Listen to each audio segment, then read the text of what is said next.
rejoignez dans cette nouvelle édition. Voici les titres de ce 20h.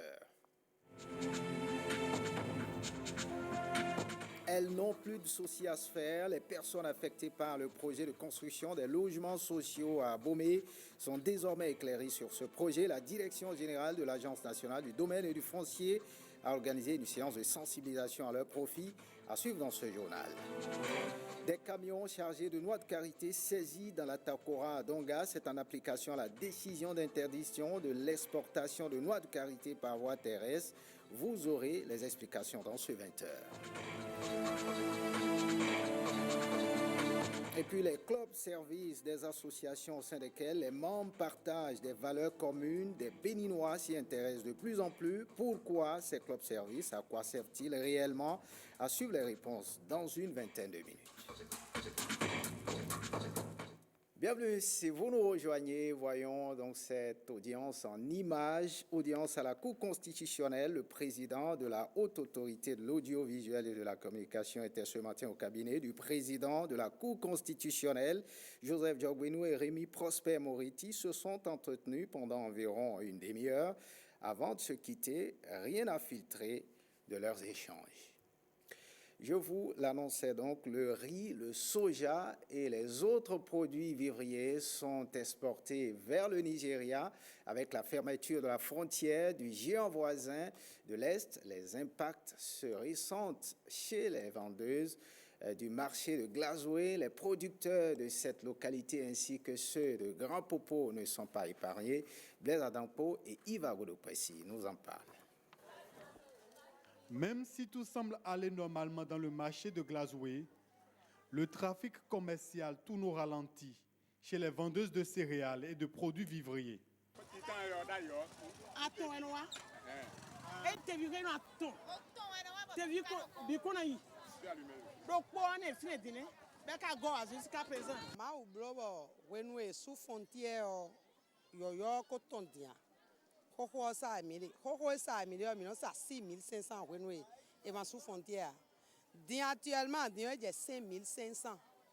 Ces difficultés sont dues à la fermeture de la frontière Bénin-Nigeria.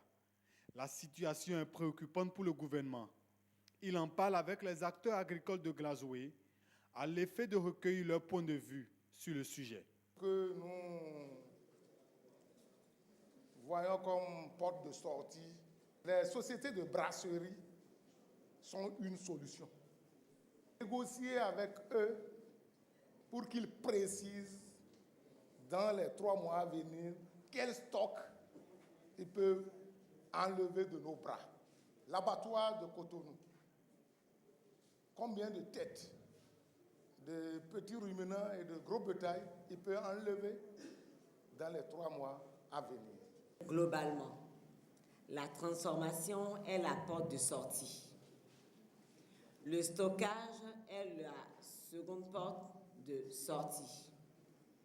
Les producteurs de Glazoué, un des grands bassins céréaliers au Bénin, ont été invités à utiliser la situation qui prévaut comme un élément motivateur, un déterminant pour changer de paradigme. L'objectif de notre rencontre ici, c'est de vous motiver, d'exciter des gens parmi vous pour s'engager dans la transformation de notre agriculture.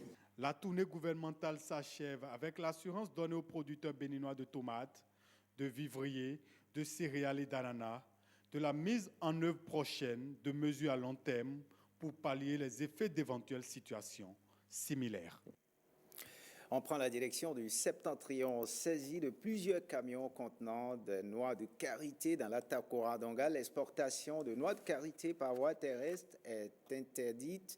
Le service des douanes et droits indirects de la Takora Donga compte appliquer cette décision à la lettre. Calvado Arwanou et Mounel Benamito nous en parlent. Plus de 40 tonnes de noix de karité à raisonner. Les saisies ont été faites à Porga, Sonaoulou et Tanguieta. Le premier chargement de minibus a quitté Ouaké ici pour Séméré. Donc les agents composés de douaniers et de militaires qui étaient postés à des endroits stratégiques donnés sur la voie ont pu quand même arraisonner le premier véhicule en question. Le deuxième la deuxième saisie. J'ai été informé par mes agents positionnés à Anoum. C'est environ à 11 km d'ici.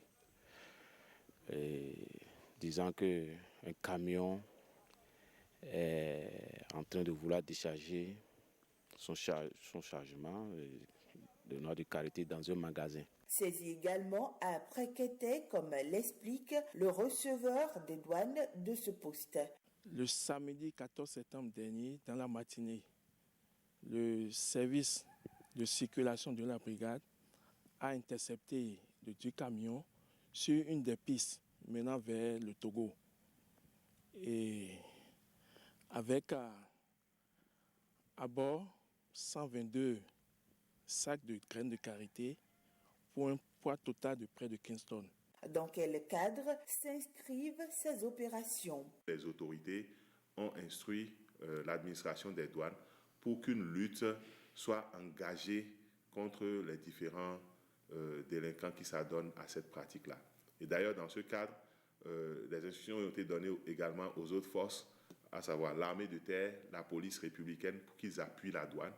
Et pour cela, il y a une feuille de route qui a été rédigée, il y a des résolutions qui ont été prises et l'armée de terre, la police est présente au niveau des différentes frontières des départements de la Takora-Donga pour appuyer la douane béninoise pour cette lutte-là. L'exportation par voie terrestre des noix de karité est interdite en République du Bénin. Les contrevenants s'exposent donc à des sanctions. Ces contrevenants encourent une peine allant de 2 à 5 ans d'emprisonnement et ils encourent également une amende variant entre 2 à 4 fois l'équivalent de la valeur de la marchandise.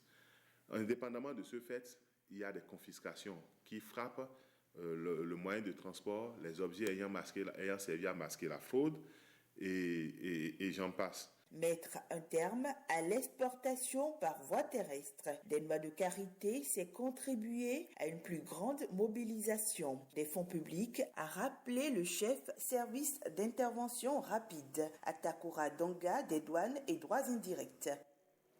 Voyons à présent ce projet à fort impact pour les producteurs. En plus du revenu issu de la vente du coton graine, les producteurs auront donc désormais de ressources additionnelles à l'issue de chaque campagne cotonnière. Ce qui leur confère cet avantage, c'est la transformation post-récolte des tiges coton qui passaient autrefois par le feu. À l'origine de cette innovation, le consortium des instituts de recherche agricole du Bénin, du Togo et du Mali, avec l'appui de l'UEMOA et sous le couvert du projet Vaticop, le nouveau travail vient d'être rendu public à la faveur d'une journée porte ouverte à Parakou. C'est Gaston Dossoui, le ministre en charge de l'agriculture, qui a présidé la cérémonie.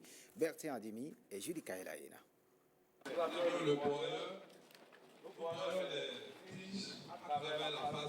C'est désormais une réalité au Bénin. Les résidus du cotonnier, après la récolte de l'or blanc, peuvent être transformés. À l'origine de cette innovation technologique, le projet de valorisation des tiges de cotonnier dans la fabrication de panneaux de particules Vaticop. Si les feuilles du cotonnier sont faciles à restituer, les tiges de cotonnier sont plus difficiles parce que c'est plus lent la dégradation, ça contient de la lignine. Ces tiges-là peuvent être broyées et être utilisées soit seules, soit en combinaison avec les sciures de bois pour faire ce que nous appelons les panneaux de particules, des matériaux composites qui rentrent dans la fabrication de beaucoup d'objets que nous côtoyons tous les jours. Soutenu par l'Union économique et monétaire ouest-africaine et le CORAF, les instituts de recherche agricole du Bénin, du Togo et du Mali franchissent ainsi un pas de géant dans la gestion post-récolte des tiges du cotonnier. Nous avions par le passé l'habitude de brûler des tiges de coton. Non seulement on perdait de la matière, on agissait de façon négative sur l'environnement, mais c'est qu'on brûlait de l'argent, on brûlait de la valeur. Si la tendance s'inverse désormais, c'est grâce à la politique de valorisation du potentiel humain, principe cher au gouvernement en place. Ainsi donc, cette technologie qui existait ailleurs peu connu au Bénin est maintenant à portée de main. Ces hommes et ces femmes de l'Institut national de recherche agricole du Bénin, qui occupent une place de choix dans le système de production des biens et services, nous donnent l'occasion de faire découvrir au monde entier que désormais, depuis Parakou, on peut produire des panneaux à particules à base de tiges de cotonnier. La préservation de l'environnement, l'existence de sources additionnelles de revenus aux paysans, autant d'impacts que le Vaticop offre aux différents acteurs. Un paysan qui a produit du coton sur 10 hectares, si seulement il peut récolter les tiges sur 2 hectares et le vendre, il aura gagné. Lui-même verra s'il faut faire un autre entretien pour que ces cotonniers se portent mieux, pour avoir un port végétatif plus important, pour gagner non seulement en capsules et en coton-graines, mais aussi en matériaux pour faire d'autres aménagements. À la fin de sa mise en œuvre, l'évaluation du projet de valorisation des tiges de cotonnier dans la fabrication de panneaux de particules présente un bon indicateur. L'unité pilote installée à Parakou et qui revient au Bénin doit à tout prix connaître une mise à échelle couplée de la diffusion de la technologie, exige le ministre de l'Agriculture au nom du gouvernement du président Patrice Talon. On reste dans les productions agricoles pour parler des bas-fonds qui constituent un potentiel hydro-agricole important en Afrique. Pourtant, au Bénin, les tentatives de valorisation des bas-fonds de la vaste vallée de l'Ouémé, deuxième plus vaste et plus riche vallée au monde après le Nil, connaissent peu de succès. Qu'est-ce qui explique cela? La question a fait l'objet d'une thèse. Elle est défendue par Chabi Franck Babatunde. Les détails avec Blaise Adampo et Louis Koudobo. Tout est parti d'un constat pour Chabi Franck Babatunde. Nous sommes partis du constat que depuis notre temps d'enfance, depuis même le cours primaire, on entendait dire de notre vallée qu'elle était la plus riche du monde, après celle du Nil, bien sûr.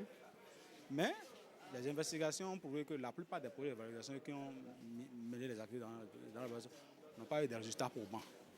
Face au jury, il défend les résultats de ses travaux de recherche. L'impétrant s'est rendu dans 5 villages pour comprendre l'influence des facteurs socioculturels sur le succès de la valorisation des bas-fonds de la base de l'Ouémé. Il ressort de nos recherches que les facteurs sociaux-là sont bel et bien des facteurs limitants. Il y a beaucoup de comportements, il y a beaucoup de paramètres, notamment la sacralité des bas-fonds, l'attachement des populations à la terre, qui sont des facteurs qui limitent l'atteinte des résultats des projets. En dehors de ça, nous avons l'attachement des populations au mode de collaboration lié à la famille, à la collectivité ou le adjolo que nous avons évoqué. Et il convient de préciser qu'en réalité, la sacralité de la terre des bas-fonds ne limite pas en elle-même les activités de valorisation. C'est surtout le mépris de ces paramètres-là, le mépris de ce présenteur sociologique-là qui explique surtout les échecs en ce qui concerne la mise en œuvre des activités. Le candidat a su convaincre le jury au thème de la phase de questions-réponses. Il trouve sa thèse d'actualité pertinente. À l'unanimité, le jury vous a décerné la mention très honorable avec les félicitations du jury. Le jury indique que votre sujet est d'actualité, qu'il est de grande portée scientifique et de développement, que vous l'avez abordé avec une méthodologie appropriée et que vos résultats sont probants. Félicitations, M. Babatunde.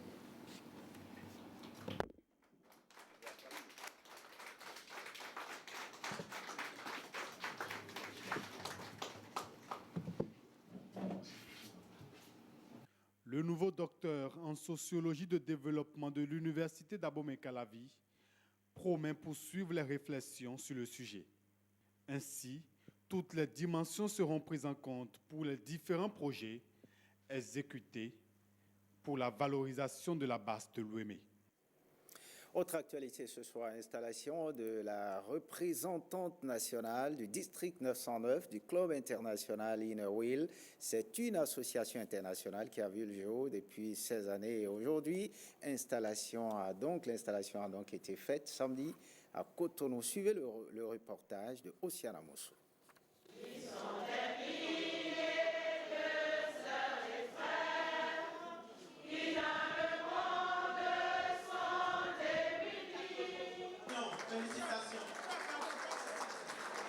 Première femme béninoise à occuper ce poste, Faimatou Salifou vient ainsi d'être couronnée représentante nationale du district 909 de l'international Inner Wheel. L'ONG Inner Wheel est une organisation internationale qui compte près de 105 000 membres.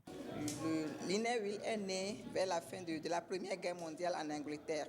Au début, quand les maris étaient partis à la guerre, les femmes se réunissaient pour prendre la relève de leur mari partis à la guerre et s'occupaient des veuves et des orphelins.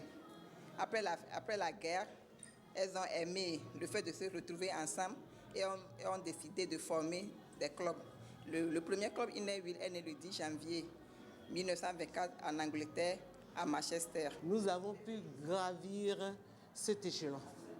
Désormais, nos voix seront entendues au sommet, à l'international. Nos actions seront connues et la collaboration sera plus aisée. Le Bénin fait partie du district 909 qui regroupe 6 pays, dont le Burkina Faso, le Togo, le Mali, la Côte d'Ivoire et le Sénégal. Le club intervient principalement dans les domaines de la santé et de l'éducation nationale. Nous réalisons pas mal d'actions d'envergure. Il y a 2 ou 3 ans, nous avons construit à l'hôpital de la mère et de l'enfant un bâtiment pour prendre en charge les femmes porteuses de fistules obstétricales pour un montant de 63 millions de francs, un ré plus 1. Faimatou Salifou entre dès à présent dans l'exécution de ses fonctions, ceci pour un mandat de 2 ans renouvelable. Marquons un arrêt sur ces clubs-services. Ils font partie de la vie de plusieurs Béninois. Il s'agit bien sûr de ces clubs-services, des associations au sein desquelles les membres partagent des valeurs communes. Mais à quoi servent réellement les clubs-services? La réponse donc dans cet élément signé Ariane Da Silva. Regardez. Être au service de la communauté, c'est l'un des objectifs des différents clubs-services au Bénin. Pas tant de la devise de ces clubs-services qui est d'avoir de servir, comme si on peut se permettre de parler ainsi. Servir, c'est apporter du peu que nous avons pour aider au développement de la communauté, pour résoudre des problèmes identifiés au sein de la communauté. Et là, je peux dire que les clubs-services assistent les autorités, les gouvernants dans leur politique de développement et d'assistance pour nos populations, pour quand même un impact réel au sein de la communauté. Et ça part tout simplement de la mission de l'organisation, qui est d'offrir des opportunités aux jeunes en leur donnant la capacité de créer des changements positifs. Les jeunes, qu'ils soient des écoliers, qu'ils soient des élèves, qu'ils soient des étudiants, qu'ils soient des professionnels, ont des défis à relever. Ils ont des défis par rapport à eux-mêmes parce qu'ils doivent s'améliorer, découvrir la nouvelle version d'eux-mêmes et devenir meilleurs, se rendre meilleurs. Et quand ils ont fini d'être meilleurs, ils doivent rendre leur communauté meilleure. Et donc, l'impact communautaire, les tâches de développement, sans être à des postes de responsabilité, tout jeune, membre de jeune chambre, est interpellé par rapport à ça. C'est ça que nous appelons la citoyenneté active. La motivation est restée la même depuis la création des clubs-services, même si l'histoire révèle qu'au départ, les clubs-services se limitaient à de simples retrouvailles entre amis et autres. C'est une idée du père fondateur du Rotary International, Polaris. L'objectif au départ, c'était de la camaraderie. C'était juste pour créer une amitié, une fraternité autour d'un certain nombre de personnes, de professions diverses. Alors c'est là que j'ai aimé l'idée de dire, mais attends, nous sommes heureux ensemble, pourquoi est-ce que ce lien que nous formons ne peut pas servir aux autres?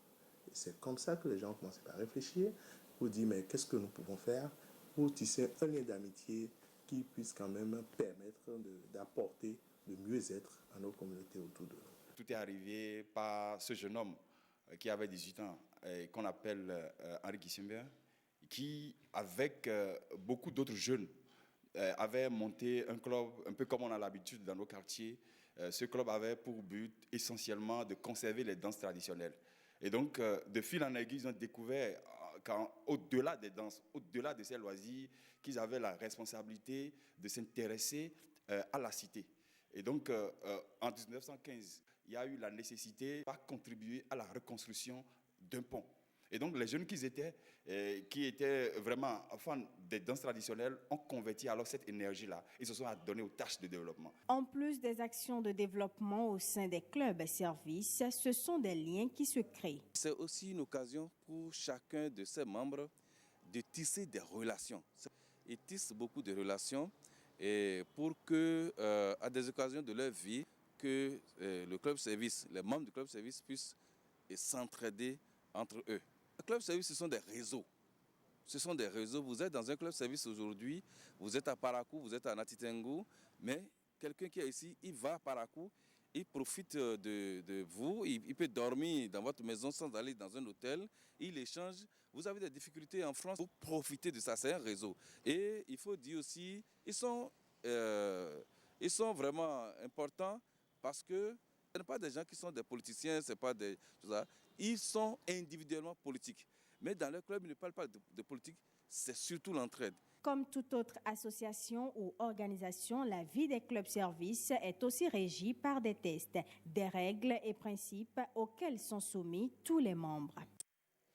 Autre actualité ce soir, la Direction générale de l'Agence nationale du domaine et du foncier a organisé à la préfecture d'Abomey une séance de sensibilisation au profit de certains propriétaires terriens. Il s'agit des personnes affectées par le projet de construction des logements sociaux dans cette cité historique d'Abomey et ses environs. L'objectif étant de mettre les uns et les autres au même niveau d'information dans le cadre de la réalisation de ce projet. Michel Egwe et Dor Castito. Le programme d'action du gouvernement, c'est plus de 9 000 milliards d'investissements. C'est également la réalisation d'infrastructures majeures. Ils ont tous répondu présents à cette séance de sensibilisation sur le processus d'expropriation dans le cadre de la réalisation des logements sociaux dans la commune d'Abomey et ses environs. Les personnes affectées par le projet prennent ainsi connaissance des différentes étapes à suivre concernant les enquêtes commodo et incommodo. Les enquêtes commodo et incommodo consistent en fait à faire l'affichage de toutes les données qui ont été collectées sur le terrain. Parce que quand les consultants sont arrivés sur le terrain, ils n'ont pas forcément trouvé tout le monde. Il y a des informations qu'ils n'ont pas pu avoir. Comme le projet s'étend à cheval sur plusieurs arrondissements et plusieurs communes, la commission a retenu de faire cet affichage dans les mairies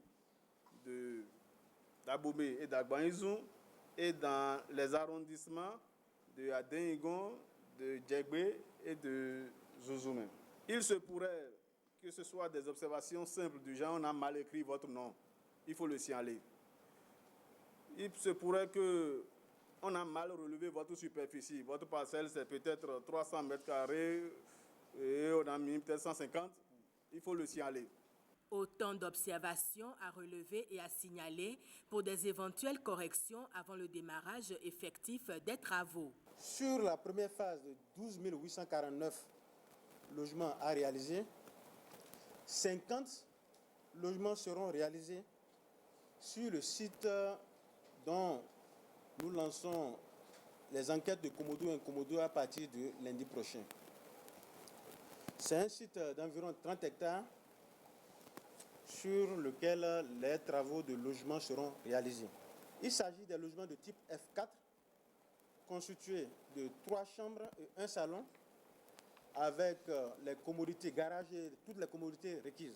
Dès lundi prochain, je vais déployer les équipes sur le terrain là. Gare à ceux qui vont se hasarder à commencer par mener des actions pour dire on va empêcher les gens de le faire. Ils me verront sur leur chemin. C'est pourquoi je vous ai rappelé les principes. Que la terre appartient d'abord à l'État. Vous êtes des présumés propriétaires. Si vous avez des problèmes à poser, posez-les suivant les règles de l'art. Les enquêtes Komodo et Inkomodo sont prévues pour durer 30 jours.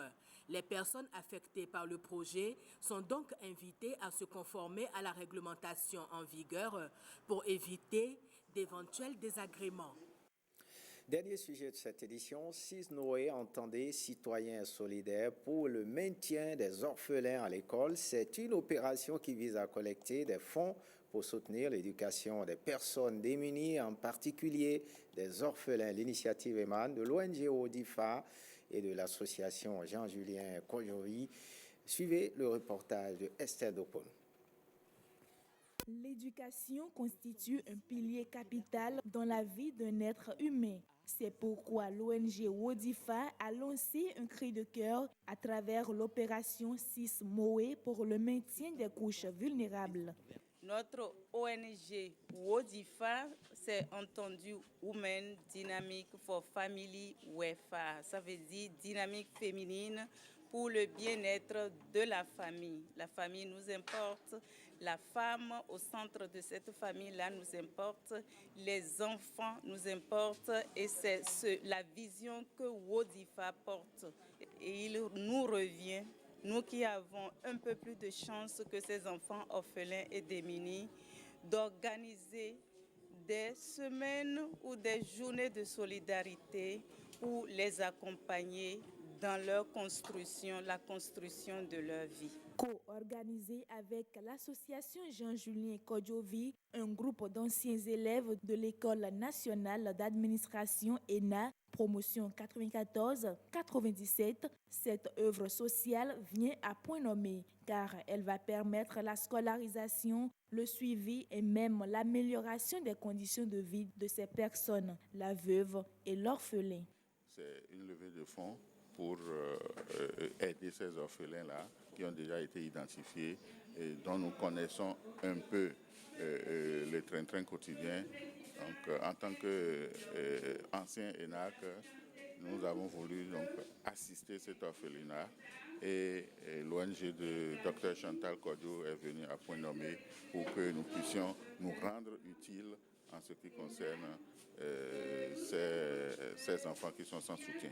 3 cérémonies en une, levée de fonds, remise de dons et présentation d'ouvrages. Dr Chantal Kodjo est également auteur de plusieurs œuvres littéraires. J'en ai écrit au total 5.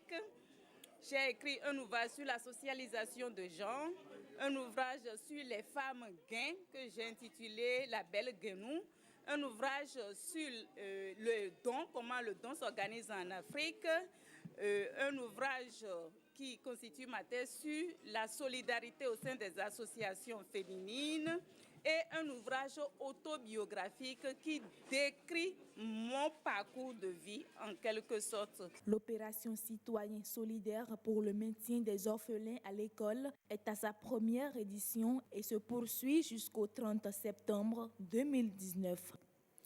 Faites ce journal. Merci de l'avoir suivi. Retrouvez Awa Chérif à 23h30 pour l'édition du soir. Bonne suite des informations sur l'ORTB et passons vous.